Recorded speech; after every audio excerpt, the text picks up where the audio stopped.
Assalamualaikum warahmatullahi wabarakatuh.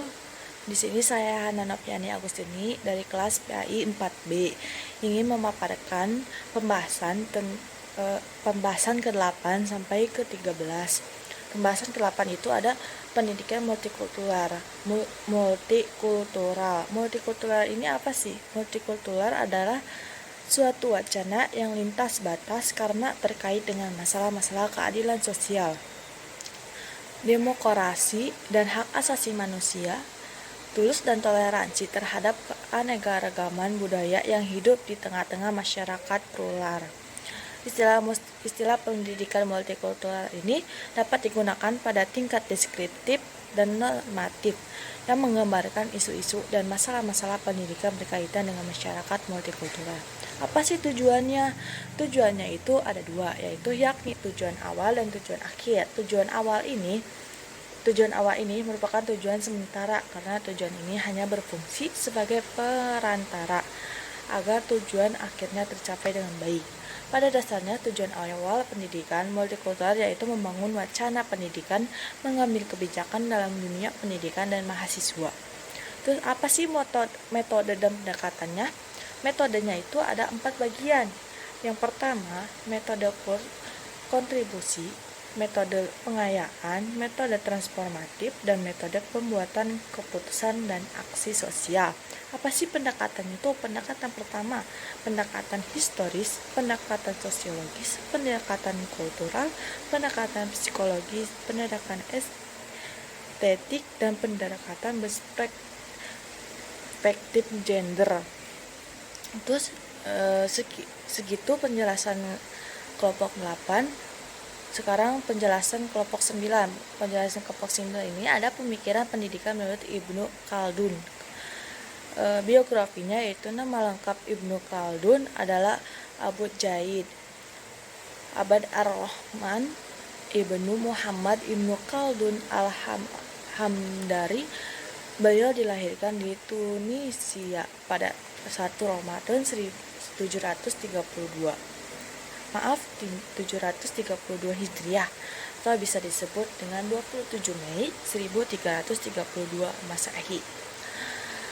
Beliau dikenal sebagai sejarawan dan bapak sosiologi Islam yang hafal Al-Quran sejak usia dini. Selain itu, beliau juga membahas tentang pendidikan Islam.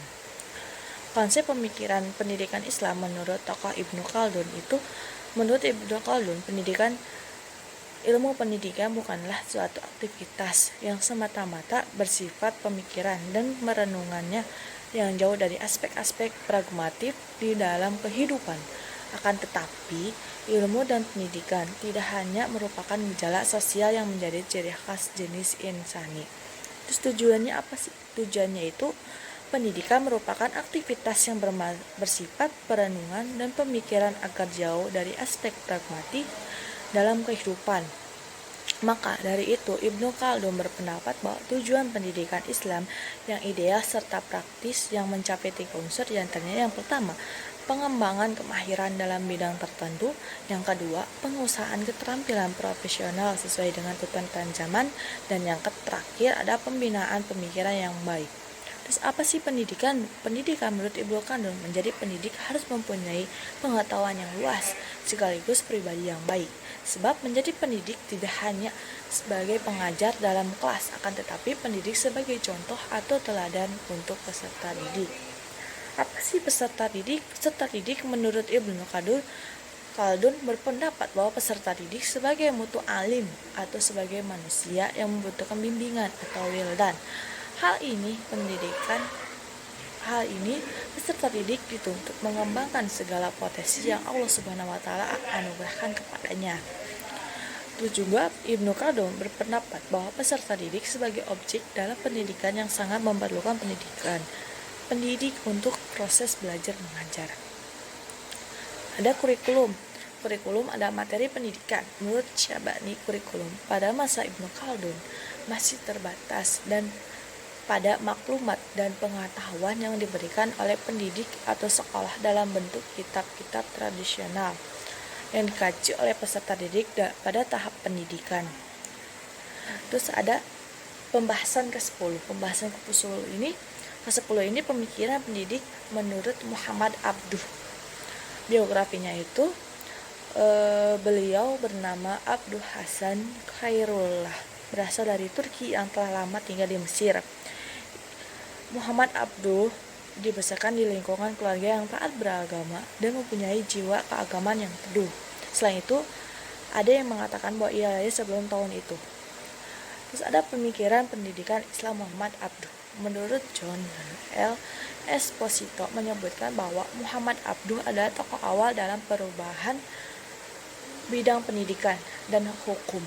Dalam uraian tentang gagasan Muhammad Abduh terhadap pembaruan pendidikan, sebenarnya ada beberapa ide pokok yang bisa digarisbawahi di sini. Tujuan pendidikan dalam merumuskan tujuan pendidikan.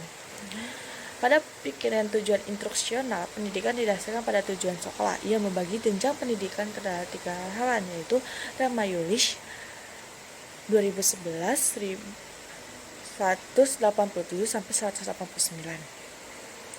Terus ada kurikulum pendidikan. Menurut Abduh merumuskan kurikulum berdasarkan tingkat-tingkat, yaitu tingkat dasar, tingkat menengah, tingkat pendidikan perkondisian. Ini didasarkan pada pembagian manusia sesuai dengan lapangan pekerjaan yang akan mereka guliti. Pendidikan tersebut mereka dapat melaksanakan tugas-tugasnya sesuai dengan tuntutan agama Islam dan perkembangan zaman. Terus ada metode pendidikannya. Metode pendidikannya itu ada 2 aspek. Aspek metodologi pendidikan yang dibicarakan oleh Muhammad Abduh, yaitu metodologi dalam mikro atau metodologi mengajar, dan bentuk makro, metodologi sebagai hati sistem.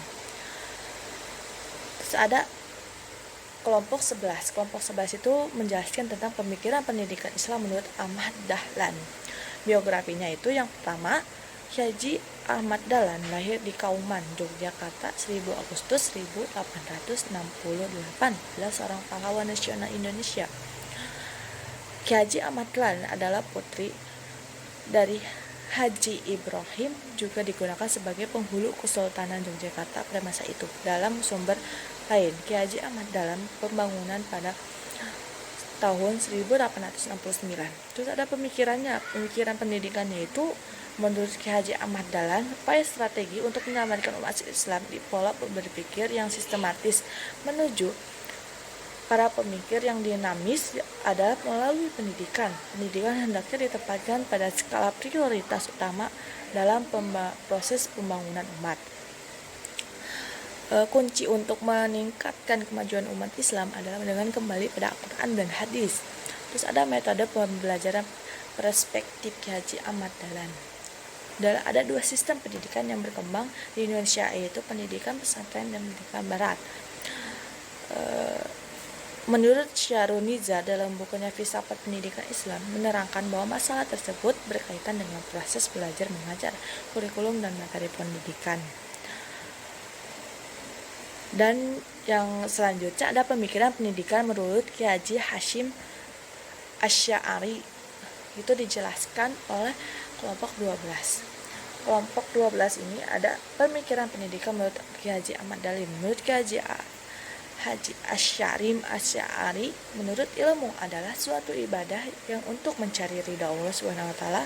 Oleh karena itu, menurut ilmu diniatkan untuk menyebarluaskan nilai-nilai Islam, bukan hanya sekedar menghilangkan kebodohan karena mengantarkan manusia dalam kehidupan dunia dan akhirat. Apa sih tujuan pendidikannya? Tujuan pendidikannya itu ada 2, yaitu pertama, bagi murid hendaknya ia berniat suci menuntut ilmu, jangan sekali-sekali berniat untuk hal duniawi dan jangan melecehkan atau menyepelekan. Yang kedua, ada bagi guru dalam mengajar ilmu hendaknya ia meluluskan niatnya terlebih dahulu, tidak mengharapkan materi semata-mata. Apa sih konsepnya menurut Haji Hashim Asy'ari? Konsepnya itu ada 3. Yang pertama, etika seorang guru, etika guru dalam mengajar, etika guru bersama murid. Apa sih metode yang diajarkan oleh guru? Metode yang digunakan oleh Haji Hashim Asy'ari yaitu yang pertama itu sistem individual dalam metode metonan dan seragan, metode hafalan musyarat dan metode mujaharat merupakan istilah lain metode yang diterapkan pada Islam klasik. Kurikulum yang digunakan oleh Haji Hashim Asy'ari yaitu Ada kajian tafsir Al-Quran, ada hadis, ada asyuluddin, ada kitab-kitab fikih, mazhab, ada naw, sorok, dan materi yang membahas tentang tasyahud. Terus sekarang ada pembahasan terakhir, ada pemikiran pendidikan menurut Persatuan Islam. Pada dasarnya perhatian PSIS ditunjukkan terutama pada penyebaran paham Al-Quran dan Sunnah. Itu dilakukan melalui berbagai aktivitas, diantaranya dengan mengadakan pertemuan-pertemuan umum, tabligh, khutbah, kelompok studi, tadarus, pendirian sekolah-sekolah atau pesantren, penerbitan majalah-majalah, kitab-kitab, serta berbagai aktivitas keagamaan lainnya.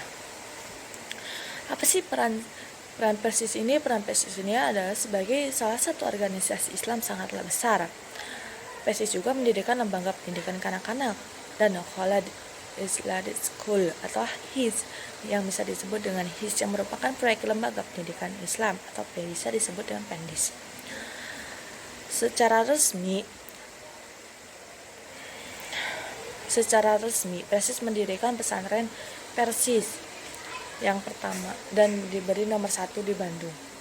Dalam pengembangannya, PSIS mengkoordinasikan pesantren-pesantren dan lembaga pendidikan yang tersebar di cabang-cabang PSIS. Dalam bidang penerbitan, PSIS banyak menerbitkan buku-buku dan majalah-majalah. Melalui ini, PSIS menyebarluaskan akan pemikiran dan ide-ide mengenai dakwah dan tajwid.